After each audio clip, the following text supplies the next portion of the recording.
तो कैसे हैं आप लोग? आई होप आप सब अच्छे होंगे और मैं आकाश आप सभी का स्वागत करता हूं आपके अपने YouTube channel AKS star classes में। तो बच्चों, आज हम लोग इस क्लास में गॉस के नियम के अनुप्रयोग नंबर 5 पढ़ने वाले हैं, जो कि काफी अच्छा अनुप्रयोग है। अगर आप लोग 1 से लेकर 4 तक के अनुप्रयोग को नहीं पढ़े हैं तो पहले उसको कवर कीजिए। सर कहाँ से कवर किए? तो वीडियो के डिस्क्रिप्शन में लिंक दे दिए हैं। पार्ट 5 आपका हो गया, पार्ट 4 हो गया, पार्ट 6 फिर ये सारे पॉइंट्स आपके इसी चैप्टर के हैं। जो भी लिंक्स में डिस्क्रिप्शन में जो लिंक्स होंगे, इन सभी पॉइंट जो है इसी चैप्टर के हैं। आप उन सभी पॉइंट्स को कवर कीजिए अच्छे से, काफी इंजॉय आएगा, काफी अच्छा लगेगा और यह पॉइंट भी आपको बहुत अच्छे से क्लियर होगा अगर वह सारे पॉइंट्स आपके क्लियर हैं। अगर नहीं क्लियर है तो पूरा कोशिश करेंगे इस पॉइंट को भी समझाने का, बहुत अच्छे से पूरा पॉइंट समझ पाएंगे आप लोग। आइए शुरू करते हैं हम लोग बच्चों अनुप्रयोग नंबर 5, जो कि क्या है? एक समान रूप से आवेशित गोलीय कोष या फिर, ध्यान से समझेंगे, इसी को आप गोलीय कोष की तरह मान सकते हो या फिर ठोस चालक की तरह। दोनों सेम बिहेव करते हैं, चाहे गोलीय कोष हो चाहे कोई ठोस चालक हो। यानी जो आपका कह सकते हो लेदर का बॉल हो गया तो पूरा ठोस होता है लेकिन वह चालक हो, या फिर वह जो प्लास्टिक वाला खोखला गेंदा होता है उसको आप गोलीय कोष मान सकते हो। यह दोनों चीज सेम बिहेव करते हैं। कैसे? अभी फिगर में क्लियर कर देंगे। इसके कारण हमें क्या देखना है बच्चों? वैद्युत क्षेत्र की तीव्रता। बात समझ में आया होगा। चाहे आप किसी खोखले गोले कोष की बात करें, जैसे जो प्लास्टिक का गेंद होता है बीच में खोखला होता है उस तरह का, या किसी ठोस चालक की बात करें, चालक में चाहे आपका वह जो लेदर का बॉल होता है जो पूर्ण रूप से ठोस होता है उस तरह के चालक की बात करें, दोनों सेम बिहेव करेंगे। अगर यह एक समान रूप से बच्चों एक समान रूप से आवेशित कर दिया जाए तो इसके कारण कितना वैद्युत क्षेत्र होगा, इसी पॉइंट को हमें पढ़ना है। आइए शुरू करते हैं। तो सबसे पहले पॉइंट बच्चों यहाँ पे क्या कह दिया गया है? कह दिया गया है एक गोलीय कोष या फिर ठोस चालक। हम गोलीय कोष लेकर चल रहे हैं, बट अगर यह ठोस चालक हो गया तो भी सेम बिहेव करेगा। कैसे? अभी बता दे रहे हैं। मान ले रहे हैं हमारे पास बच्चों एक गोलीय कोष है। क्या बच्चों? गोलीय कोष, गोलीय कोष,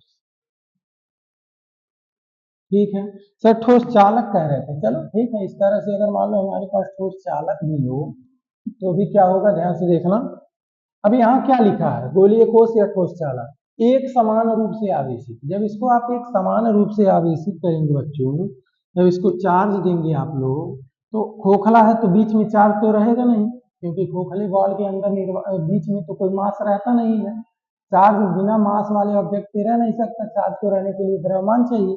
यानी यहाँ पे द्रव्यमान है नहीं तो चार्ज कहाँ रहेगा? सर जिस सतह पे रहेगा, क्योंकि सतह पे तो कुछ ना कुछ मास होता है। बहुत बढ़िया, वेरी गुड, शाबाश, इतना समझ पाए। यानी ये जो चार्ज होंगे बच्चों, वह चार्ज कहाँ चले जाएंगे? इस गोलीय कोष के सतह पर चले जाएंगे। यह चार्ज कहाँ चले जाएंगे बच्चों? कह सकते हो यह चार्ज इन गोलीय कोषों के सतह पर चले जाएंगे। कहाँ चले जाएंगे बच्चों? गोलीय कोषों के सतह पर। बहुत गंदा बन गया जी। ये जो चार्ज है बच्चों, यह कहाँ जाएंगे? गोलीय कोष के सतह। सर ठोस होता तो देखिए, चालक है, जब ठोस होता तो अंदर अगर आप चार्ज देते भी तो यह क्या है? यह चालक है सर जी। जब चालक है तो आप बताइए क्या यहाँ चार्ज रुकता? चालक के अंदर चार्ज तो गति करता। तो यह चार्ज सब पुनः भाग कर कहाँ पहुंच जाते हैं बच्चों? पुनः यह चार्ज सब भाग कर इस सतह पर ही पहुंच जाते हैं, बिल्कुल इस प्रकार से। यह चार्ज पुनः कहाँ पहुंच जाते हैं बच्चों? सतह पर ही पहुंच जाते हैं, कुछ इस प्रकार से। बात समझ पाए? चार्ज आप पॉजिटिव नेगेटिव कुछ भी ले सकते हो, कोई दिक्कत नहीं, बट डायरेक्शन चेंज हो जाएगा। पॉजिटिव में तो इलेक्ट्रिक फील्ड बाहर होगा, नेगेटिव होने पर इलेक्ट्रिक फील्ड कहाँ हो जाएगा? अंदर की तरफ हो जाएगा, वैद्युत क्षेत्र अंदर की तरफ हो जाएगा। समझ पाए बच्चों? तो गोलीय कोष या ठोस गोला, सॉरी ठोस चालक, गोलीय कोष या ठोस चालक, यह दोनों सेम बिहेव करते हैं, इसमें कोई डाउट नहीं। दोनों में से कुछ भी कह दे तो सेम पॉइंट होगा। अब सर जी चार्ज तो हो गया, चार्ज हो गया तो आसपास वैद्युत क्षेत्र बनाएगा। अब इस वैद्युत क्षेत्र की पावर कितनी होगी, वैल्यू कितनी होगी, वही तो हमें ज्ञात करना है। जी सर। तो मान ले रहे हैं बच्चों, यह जो हमारा गोला है इसका रेडियस है हमारे पास, गोलीय कोष जो है इसका रेडियस मान ले रहे हैं कितना है? r है। और इस गोलीय कोष के कारण बच्चों हमें निकालना क्या? वैद्युत क्षेत्र की तीव्रता, सेंटर ओ है। तो यह वैद्युत क्षेत्र की तीव्रता बच्चों 3 स्थितियों में ज्ञात होता है। पहला स्थिति बच्चों होता है किसी बाहर बिंदु पर, यानी गोलीय कोश के बाहर बिंदु पर, गोलीय कोश के बाहर बिंदु पर दिख रहा होगा शायद, गोलीय कोश के कहाँ, बाहर बिंदु पर। दूसरा पॉइंट बच्चों होता है गोलीय कोश के पृष्ठ पर, गोलीय कोश के पृष्ठ पर। तीसरा गोलीय कोश के अंदर, गोलीय कोश के अंदर। तो इन 3 जगहों पर बच्चों हम लोग ज्ञात करते हैं क्या, वैद्युत क्षेत्र की तीव्रता किसी एक समान रूप से आवेशित गोलीय कोश या फिर किसी ठोस चालक के कारण। बात समझ में आया? यानी हमारे पास अगर कोई गोलीय कोश है या ठोस चालक है जो एक समान रूप से आवेशित है, तो उसके कारण वैद्युत क्षेत्र की तीव्रता बच्चों या 3 स्थितियों में ज्ञात किया जाता है। तो सबसे पहले हम बात करेंगे क्या बच्चों, बाह्य बिंदु के लिए। इसके लिए किसी गोलीय कोश के बाह्य बिंदु के लिए, या बाहर के लिए भी कह सकते हैं। अगर इस पॉइंट को समझ लीजिए लिए तो बाकी 2 पॉइंट एकदम आसान है, 2 लाइन का है, बस इसी को ध्यान से समझिएगा। बट बच्चों अगर आपको याद हो, हम बताए हैं गॉस के अनुप्रयोग में एक मॉडल हम बताए थे कि अगर गॉस के नियम का उपयोग करके हमें इलेक्ट्रिक फील्ड निकालना है तो हमें गॉसियन पृष्ठ की आवश्यकता पड़ती है। इसकी आवश्यकता पड़ती है गॉसियन पृष्ठ की, जहां हम निकालते हैं। मान ले रहे हैं इस गोलीय कोश से के सेंटर से स्मॉल आर डिस्टेंस पर बाहर एक पॉइंट पी है और यही हमें निकालना है क्या, वैद्युत क्षेत्र की तीव्रता। तो हम सबसे पहले बच्चों आपको बताए हैं कि जिस बिंदु पर वैद्युत क्षेत्र की तीव्रता निकालना होता है वहां पर हम क्या करते हैं, एक गॉसियन पृष्ठ खींचते हैं उस बिंदु से होता हुआ। मॉडल एक बार समझ लीजिएगा। क्या करते हैं बच्चों, सबसे पहले उस बिंदु से होता हुआ एक गॉसियन पृष्ठ या जिसको 3D फिगर बोलते हैं खींचते हैं। फिर उस पृष्ठ से निर्गत फ्लक्स निकालते हैं मैथमेटिकल तरीके से। मैथमेटिकल तरीके से तात्पर्य है integration of vector E dot D A की हेल्प से। फिर गॉस के नियम से डायरेक्ट हम इसका कंपेयर करते हैं। इन दोनों को कंपेयर करके हम क्या पा जाते हैं, इलेक्ट्रिक फील्ड पाते हैं। 3D फिगर खींच ली, अब सर जी क्या निकालना, वैद्युत फ्लक्स। मैथमेटिकल तरीके से यानी गॉस के अपने जो मैथमेटिकल तरीका है उससे, फिर गॉस के नियम से कह देंगे, फिर दोनों का कंपेयर कर लेंगे, वैद्युत क्षेत्र की तीव्रता आ जाएगी। तो इस बिंदु पर वैद्युत फ्लक्स निकालने के लिए बच्चों हम एक छोटा सा यहाँ पे पृष्ठ ले रहे हैं डीए। इस बिंदु पर हम एक छोटा सा पृष्ठ ले रहे हैं क्या, डीए। समझिएगा ध्यान से। अब 3D फिगर में बच्चों आप सभी जानते हो क्षेत्रफल का दिशा बाहर की तरफ होता है जी सर। अब पॉजिटिव चार्ज है तो इलेक्ट्रिक फील्ड भी कहाँ होगा बच्चों, बाहर की तरफ। यानी इस डीए के लिए, इस डीए के लिए एरिया भी बाहर है और इलेक्ट्रिक फील्ड भी बाहर है, जिस वजह से इनके बीच का कोण कितना होगा बच्चों, 0 है। तो सबसे पहला काम बच्चों, गॉसियन पृष्ठ से, गॉसियन पृष्ठ से निर्गत वैद्युत फ्लक्स, निर्गत वैद्युत फ्लक्स, गॉसियन पृष्ठ से निर्गत जब वैद्युत फ्लक्स आप निकालेंगे तो आप क्या पढ़े हो, phi E is equal to integration of vector E dot D. जी सर पढ़े हैं। तो यहाँ से आप कह सकते हो बच्चों इंटीग्रेशन ऑफ, डॉट प्रोडक्ट हटाओगे तो आप जानते हो क्या जुड़ता है, कॉस थीटा। जैसा कि थीटा का मान 0 है तो कॉस 0 का मान कितना हो जाएगा, e। तो यहाँ से फाई बराबर बच्चों अगर ई को बाहर लिखते हो तो डी ए का क्या हो जाएगा, e। तो इस गॉसियन पृष्ठ से यहाँ डी ए का समाकलन क्या हो गया, e। इस गॉसियन पृष्ठ से निर्गत जो वैद्युत फ्लक्स है वह क्या है बच्चों, ई। ये इक्वेशन मान लिए फर्स्ट, ये हमारे मैथमेटिकल तरीके से आए, बट इसी का कंपेयर बच्चों हम गॉस के नियम से डायरेक्ट करते हैं। क्या कहेंगे, गॉस के नियम से। ध्यान से समझेंगे, गॉस के नियम से। जैसे ही गॉस का नियम लगाओगे बच्चों तो आप जानते हो किसी गॉसियन पृष्ठ से निर्गत वैद्युत फ्लक्स होता है Q अपॉन एप्सिलॉन। अगर टोटल चार्ज वहां Q हो तो दोनों का तुलना अगर हम कर लें बच्चों समीकरण 1 व 2 से, हम कह सकते हैं यहाँ पर E A is equal to Q upon epsilon. यहाँ ई निकालोगे, ए गुणे में कहाँ आ जाएगा, बटे में आ जाएगा। तो यहाँ से कह सकते हैं E is equal to Q upon epsilon naught. ये सारे पॉइंट्स बच्चों पीछे जो अनुप्रयोग पढ़े हो सभी में आया है, नहीं पढ़े हो फिर कह रहे हैं पूरा स्टार्टिंग से देखो, चैप्टर बहुत अच्छे से समझ में आएगा। डिस्क्रिप्शन में लिंक है, एक एक पार्ट 1 2 3 4 जो भी है देखते आओ, यहाँ पर पहुंचो काफी अच्छा लगेगा। तो E बराबर क्यू अपान एप्सिलॉन नॉट, ये आ गया। अब हमें इस इलेक्ट्रिक फील्ड को ज्ञात करना है, तो क्या करेंगे ध्यान से समझिएगा। यहाँ बच्चों हम अगर बात करें एरिया का, यहाँ दो चीजें हमें समझ में आता है, दो चीजें। यहाँ क्यू को डायरेक्ट रिप्लेस कर सकते हो क्या, सिग्मा इंटू ए से, बट अभी नहीं कर रहे हैं क्योंकि एक पॉइंट यहाँ से और हमें मिलेगा। क्या, अगर हम एरिया की बात करें तो गोले का एरिया चार्ज किस पर डिस्ट्रीब्यूट है बच्चों, सर ये चार्ज तो इस पर डिस्ट्रीब्यूट है, बट थोड़ा सा समझिएगा, यहाँ पे गॉसियन पीरियड से निर्गत वैद्युत फ्लक्स निकाले हो, जी सर, इससे गॉसियन पीरियड से निर्गत निकाले हो फ्लक्स E A, तो यह एरिया तो इसी का होगा, बड़े वाले गोले का, इसको समझिएगा ध्यान से। यह एरिया जो DA लिए थे किस पर लिए थे, बड़े वाले गोले पर, तो एरिया इसी का लोगे, तो गोले का क्षेत्रफल होता है क्या 4 पाई R स्क्वायर, बट यहाँ दो दो R है, तो इसी को आपको ध्यान से समझ लेना है कि बच्चों यहाँ जो R है वह एरिया यहाँ जो है यह एरिया बड़े वाले गोले का है, इसलिए यह होता 4 पाई R स्क्वायर। गोले का क्षेत्रफल क्या होता है बच्चों 4 पाई R स्क्वायर, यानी यहाँ एरिया हो जाएगा 4 पाई R स्क्वायर, यानी यहाँ कह सकते हैं 4 पाई R स्क्वायर। तो अगर इसी को बच्चों, सॉरी यहाँ पे बड़े वाले गोले का रेडियस क्या है स्मॉल r है, बड़े वाले गोले का रेडियस क्या है स्मॉल r है, तो यहाँ भी 4 पाई R स्क्वायर। अगर इसी को हम ऐसे लिखिए 1 अपान 4 पाई epsilon not Q upon R square, ऐसे कैसे लिख दिए सर जी, अरे 1 ऊपर है ही, 1 अपान 4 पाई एप्सिलॉन नॉट लिख दिए और क्यू अपान R स्क्वायर एक साथ लिख दिए, यानी क्यू अपान R स्क्वायर को एक साथ और 1 अपान 4 पाई एप्सिलॉन नॉट को एक साथ।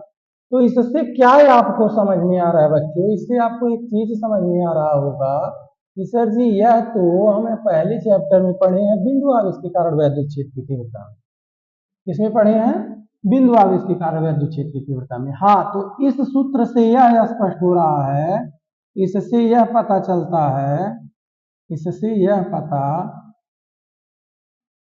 चलता है कि गॉसियन गोलीय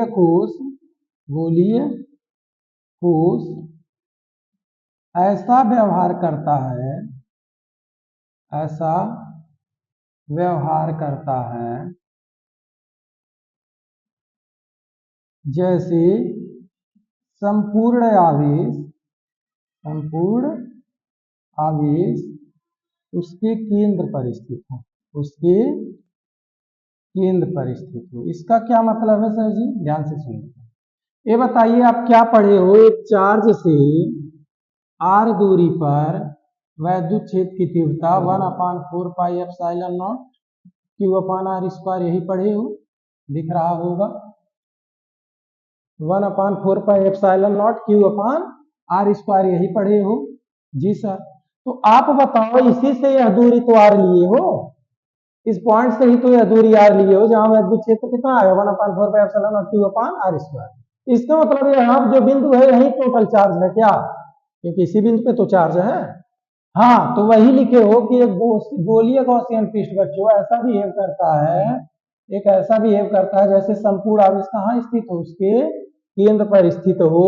तो यह आपका एक पॉइंट यहाँ से निकल के आता है, आपको याद रखना है कि गॉसियन गोलीय कोष जो होता है वह ऐसा बिहेव करता है जैसे संपूर्ण आवेश उसके केंद्र पर स्थित हो, तभी जाके यह पॉइंट निकल के आए। बट इसी को थोड़ा सा और आगे बढ़ाते हैं बच्चों, तो आप चूंकि जानते हो Q sigma is equal to होता है क्यू अपान ए, यह कब यूज होता है सर जी, जब आवेश पृष्ठ पर वितरित होता है, जिसको कहते हैं पृष्ठ आवेश घनत्व, तो सिग्मा क्या होता है, sigma is equal to Q upon A. यहाँ से हम कह सकते हैं बच्चों Q is equal to sigma into A, but यह जो चार्ज है बच्चों यह छोटे वाले पृष्ठ पर है, तो इसको हम ए डैश लिख दे रहे हैं, क्या लिख दे रहे हैं बच्चों ए डैश, और ए डैश का मान यहाँ क्या लोगे बच्चों सिग्मा इंटू, यहाँ तो 4 पाई R स्क्वायर था, बड़े वाला गोला था, रेडियस आर था, लेकिन छोटे वाले पर जब आवेश देखोगे तो छोटे वाले त्रिज्या कैपिटल आर है तो 4 पाई आर स्क्वायर बढ़ता हो जाएगा। तो आप यहां से कह सकते हैं बच्चों कि सर जी जो इलेक्ट्रिक फील्ड होगा वह हो जाएगा E is equal to 1/4 pi epsilon naught और Q की जगह हो जाएगा sigma into 4 pi R square अटे स्मॉल आर स्क्वायर। तो 4 पाई से 4 पाई कैंसिल, तो E इज इक्वल टू कह सकते हो बच्चों sigma upon epsilon naught into capital R square बटे स्मॉल आर स्क्वायर, जो कि होगा किसी गोलीय कोष के कारण किसी बाह्य बिंदु पर वैद्युत क्षेत्र की तीव्रता का सूत्र। क्लियर है? तो E is equal to sigma upon epsilon naught sigma में क्यों कन्वर्ट किया गया है बच्चों? जब आवेश एक पृष्ठ पर वितरित होता है तो वहां पे बात किया जाता है पृष्ठ आवेश घनत्व का। तो ये भी सूत्र सही है, बट यह चार्ज के फॉर्म में है, टोटल चार्ज कितना है, बट यह जो है पृष्ठ आवेश घनत्व के फॉर्म में है सिग्मा के रूप में, sigma upon epsilon naught capital R square बटे स्मॉल आर स्क्वायर। क्या यह पॉइंट समझ में आया? तो किसी गोलीय कोष के कारण किसी बाहर बिंदु पर वैद्युत क्षेत्र की तीव्रता का यह दो व्यंजक आप याद रखेंगे, पहला और यह है दूसरा। क्लियर है बच्चों? ध्यान से समझ लेंगे पूरा पॉइंट फिर से। हमने एक गॉसियन पृष्ठ खींचा, उससे निर्गत फ्लक्स निकाला जो कि आया EA, फिर गॉस के नियम से फ्लक्स निकाला Q अपान एप्सिलॉन नॉट, दोनों का कंपेयर कर लिए, इलेक्ट्रिक फील्ड का सूत्र आ गया। यह चार्ज के फॉर्म में है, इसको हम पृष्ठीय आवेश घनत्व के फॉर्म में कन्वर्ट कर दिए हैं सिग्मा के रूप में। तो यह निकल के आ गया sigma upon epsilon naught into capital R square upon small R square. अब बात करें बच्चों, यहाँ पे सर आपने कहा 3 स्थितियों में ज्ञात करेंगे, कहाँ कहाँ बाह्य बिंदु पर, पृष्ठ पर और अंदर। ठीक है, बाह्य बिंदु पर समझ पाए होंगे। तो सर जी बाह्य बिंदु पर हमने देख लिया कितना होगा, ध्यान से समझेंगे। तो बाह्य बिंदु के लिए हमने देख लिया E is equal to 1/4 pi epsilon naught Q upon small R square, या सर जी यह देख लिया sigma upon epsilon naught capital R square बटे स्मॉल आर स्क्वायर। यह किसके लिए है बच्चों? किसी बाह्य बिंदु के लिए। इसके लिए बाह्य बिंदु। अब बच्चों हम बात करें पृष्ठ के लिए। दूसरा पॉइंट, यह पहला था बाह्य बिंदु के लिए, दूसरा क्या था? पृष्ठ के लिए। जब पृष्ठ पर आएंगे बच्चों तो थोड़ा सा इस फिगर को आप समझेंगे। जब आप पृष्ठ पर आएंगे तो ध्यान से देखिएगा, जब आप पृष्ठ पर आएंगे तो यही पृष्ठ था, तो यह R जो था वह घट के यहाँ तक आ जाए। जब यह पॉइंट यहाँ लेकर आओगे तो यह जो कैपिटल आर था, या सॉरी जो स्मॉल आर है वह घटते यहाँ तक आ जाए। तो यह स्मॉल आर किसके बराबर हो जाएगा बच्चों? कैपिटल आर के। स्मॉल आर किसके बराबर हो जाएगा? कैपिटल आर के। तो यहाँ से आप बच्चों कह सकते हैं कि सर जी यहाँ पे पृष्ठ पर जब आएंगे तो यही स्मॉल आर किसके इक्वल हो जाएगा? कैपिटल आर के। रिप्लेस कर दीजिए, तो यहाँ हो जाएगा E बराबर 1/4 pi epsilon naught Q upon small R, replace हो गया कैपिटल आर में। और यहाँ जैसे ही बच्चों आप रिप्लेस करोगे कैपिटल आर को स्मॉल आर में, तो यहाँ पे जैसे ही कैपिटल आर रखोगे तो पूरा कैंसिल हो जाएगा, यानी R square upon R square cancel होकर केवल क्या बचेगा? Sigma upon epsilon naught. यह किसके लिए हो गया बच्चों? पृष्ठ के लिए। यानी पृष्ठ पर 1/, यहाँ स्मॉल आर की जगह कैपिटल आर हो गया और यह कितना हो गया? Sigma upon epsilon. सर जी एक पॉइंट और है पृष्ठ के अंदर, बिल्कुल पृष्ठ के अंदर है। पृष्ठ के अंदर बच्चों थोड़ा सा आप समझने की कोशिश करेंगे। जब आप पृष्ठ के अंदर आएंगे तो कैसा पृष्ठ लिए हो? गोलीय कोष। गोलीय कोष। सर जी कोष लिए, तो जब आप गोलीय कोष लिए हो तो इस पे क्या चर्चा की है कि गोलीय कोष के भीतर कोई मास नहीं है, कोई द्रव्यमान नहीं है।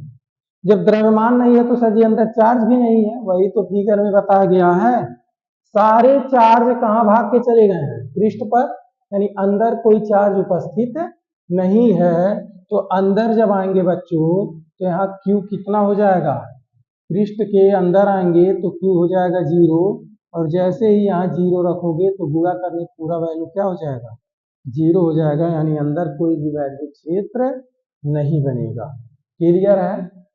समझ पाए? अंदर कोई भी वैद्युत क्षेत्र नहीं बनेगा। तो हमने क्या किया बच्चों? किसी गोलीय कोष के कारण किसी बाह्य बिंदु पर वैद्युत क्षेत्र की तीव्रता निकाला जो कि इतना होता है, पृष्ठ पर निकाला जो कि इतना होता है, अंदर निकाला जो कि क्या होता है? 0।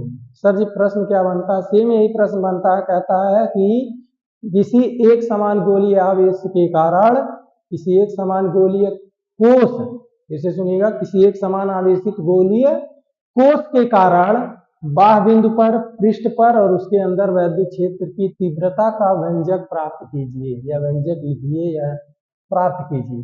तो ऐसे केस में बच्चों लिखने को कह देगा तो मान लीजिए डायरेक्ट लिख दिए 1 नंबर के लिए, लेकिन प्राप्त करने को कहेगा तो पूरा आपको डिराइव करना पड़ेगा, बाहर के लिए, पृष्ठ के लिए और अंदर के लिए, तीनों पॉइंट। यानी सबसे बड़ा काम हमारा यही पहला पॉइंट अगर हम कर लिए तो यह दोनों आसानी से हो जाएगा। स्मॉल आर को कैपिटल आर में रिप्लेस करेंगे, पृष्ठ पर आ जाएगा, और अंदर के लिए q बराबर 0 रख देंगे तो 0 आ जाएगा। तो शायद यह सारे पॉइंट्स आप लोग समझ पाए होंगे बच्चों, एक एक पॉइंट क्लियर करने की कोशिश की गई है, तो शायद आप लोग समझे होंगे। अगर समझे हैं तो बहुत अच्छी बात है। अगर बच्चों नहीं समझ पाए हो तो पूरा वीडियो एक बार फिर से शुरू से देखो। अगर तो भी डाउट रह रहा कहीं कहीं पर, कुछ पॉइंट अगर नहीं समझ में आ रहा है तो समस्या है कि आपका स्टार्टिंग का पॉइंट क्लियर नहीं है। स्टार्टिंग का पॉइंट क्लियर कीजिए, फिर समझिए, एक एक डिराइवेशन अच्छे से क्लियर होगा। जो भी अभी तक पढ़े यहाँ से एक आध प्रश्न आपके एग्जाम में जरूर आ जाता है, तो आप लोग अच्छे से कवर कीजिएगा। हम लोग मिलते हैं नेक्स्ट क्लास में, तब तक के लिए धन्यवाद। All the very best.